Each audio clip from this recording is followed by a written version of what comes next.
Hello, I Xposed GH, baby. I will be able to check a sena Emma. Yet it's true, crew. You be a meka, na me de me Ghana, and it's the Biana, some be a fagana, a semica, especially the youth. For the past few days, me who are be a very disturbing. A drop be a minimum some in my friend of red. Color near red, Namum near Yemu, Nipa Mujam, Ewu. Angel TV Echo Fast trying to buy, not what Chim said they are red in the air. Young Quadia Cohem right by a chichu. Red no ene da so no me pe de we de ye picture me pe aduro na nkasa red no picture mo fanto so na amanfo hu bi ofia omatumi atu omomafo aduro no nie red ene da obi nsem no yase tramadol no Food and Drugs Authority omo Ghana tramadol omo recommend anasa prescription ye say ye ma 50 milligram yama wo ekosro ano no Ebia a day, one no more 200 milligram. Now no 4 times no. Na amount for more num said do ya friend a tafrado ya na red no. Omo num 2,250 milligram a day. Make sure no. 2,250 milligram a day. Enti ama you to know bebre adrian say. Na kwe omo fa so ton say. Tramadol de a painkiller. Said the pharmacist for no more munim no. Na omo de aduro ya ba no. Omo marketing regime ne say. Oh, aduro no ofa.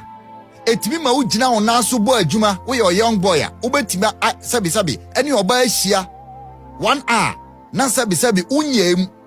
Enti ama boys no buy into it. But enya na adwuma ye no. Nti sa opese ugina ona so cha. Ebi mo fa 10 na tramadol no 50 milligram ne recommend no. Red ne 225 ba ko pe 225 milligram. Enti sa ofa mako 10 no say de mo fa na 2,250 a day. Na just say tramadol no doctor for recommend no 6 days de no wa fa no 1 day. Na tramadol no kra no 50 milligram no kra enye si en recommend ma wo say wo severe pain bi mu a enisa ofano saa na BBC fu ade na ma ye hu se enkro na wo Ghana no especially omo ton a omo bo premature ejaculation unya oba bi na opese wo punish no a de omo kan no na wanom bi na dodo a obenom na be kire kwan a obefa so obebo adwuma nti ebi fa 2,000 milligram a day or 10 omo ton omo nye obi omo ye educated into say obetima return abom ene obeku no ye na ware yesan say omo tomo ye omo ye adwumaden mesinfo no omo no pa omo ye adwuma wo port ye say port cities no omo so ane I when obi wo hon ma wo twima no ai we order na so ngodo se da bi mechimi days we do ochini days jimiemu days na Ghana if an echo. Sometimes me who are there we na me who say Ghana is lost as people. Because in Chimuno any high no wo ye high akotu Nyankopon and as wo ye high no why dey. Hwedi pada sani a ya wo no na jimie onfa na brabo enya de papa. Ewiase a we de bia me ka say ene me dia ochira nya me dia. Na time eni atwa mu nra no mintimi nya ho hwe. And that the na metimi awu ene ne ebeba ochina enti say you waste your time the youth of today na ye nom bibi afa no your friend say red na red no India for say country ato red pie Ghana for Jimmy for country was say no to ship over 2,000 boxes within 2 days na ba Ghana fine. First question, who are the brains behind this terrible act? But enye dress nipa da sani anum sei na yankode konsan koye second video ni nipa no ma oye. The danger of red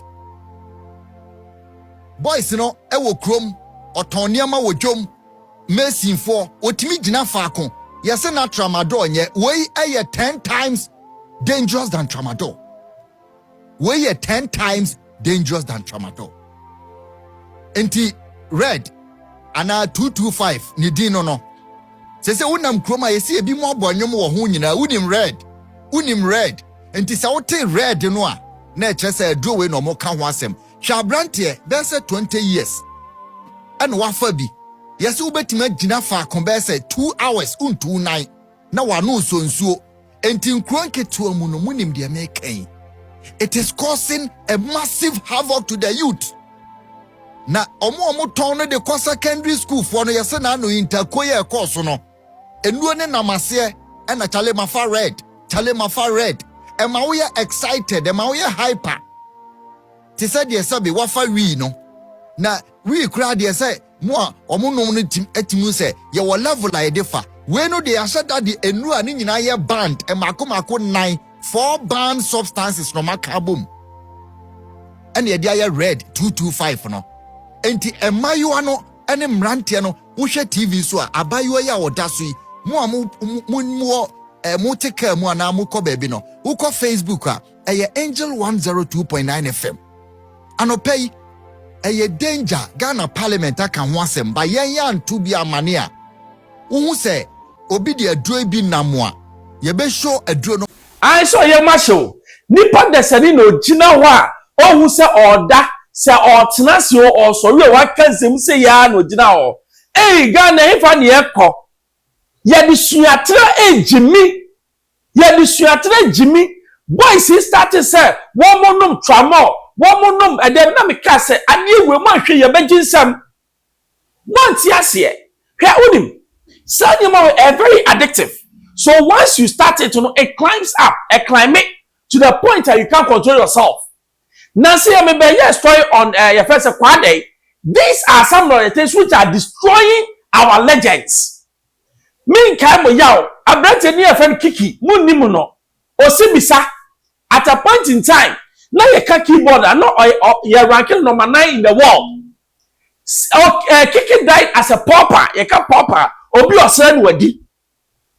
Ye won confirm be brace with the wisdom nyina Drυgs has made them into omo kwasia wo iti youth na mutie me no when your life when ye jimie at the highest order say wo mama wo say oh me ba me show na that one be hwe me no what quarter aduro be a friend right and na wonom unum ya no we aguso your friend say sa energy drink come to fun we so obo bani ni ni ko photo e bi kwa di brodo kwasia wo so akoma na sa be sai niema we nyina moko and they know what is going on because drinking and me person my body you know me person my body energy drink e bi kwa di brodo na drivers no take it from me the caffeine content in it. The required caffeine is about twice as much. Into wunuma wakuma beke siye. Ubenya kumayare ubewu. These are all the things that the youth are capitalizing on. Amu fanye bibi papa. Me pacho mo ahwode amukodo. Mukodo because jimye na mo ye no menti ase. Bibi samu senti kwabrani no gina ho a nanim saa ohu no ye ana. Se na nyame boy, se na nyame boy. Ti wo wutie me. So what you so quick on red in Nibidia? Mamma tell you what you know about Bessie. Within the next 5 years, no, you didn't be brave or kidney Baba say. I say you are believe Baba say. What come and you never say because red in your son no more more expanded a trick, a stretching organs now so a stretching air banning in an no. So a new time no organs number name. This is national crisis. So I expect the military and the police to step in. And make sure say what be out to be a chiwa ya motuo because say when Jimmy na ukoto red emma youth so monom and na youth no so monom munsu anya sam because Jimmy any do so no mo sorry yourself using your time obehwe no be nam why it basa no de nam no mo your fu gege omunye na koro no kwakobo put your act in order because whoever you want to be depends on you. I expose GHFM members. Also subscribe me to mpa now so I can be manual.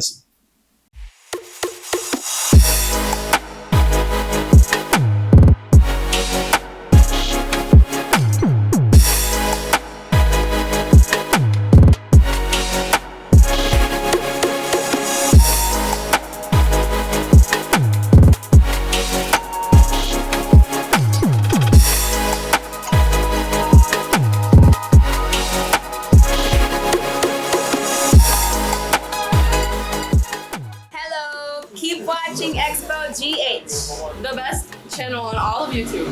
Yes.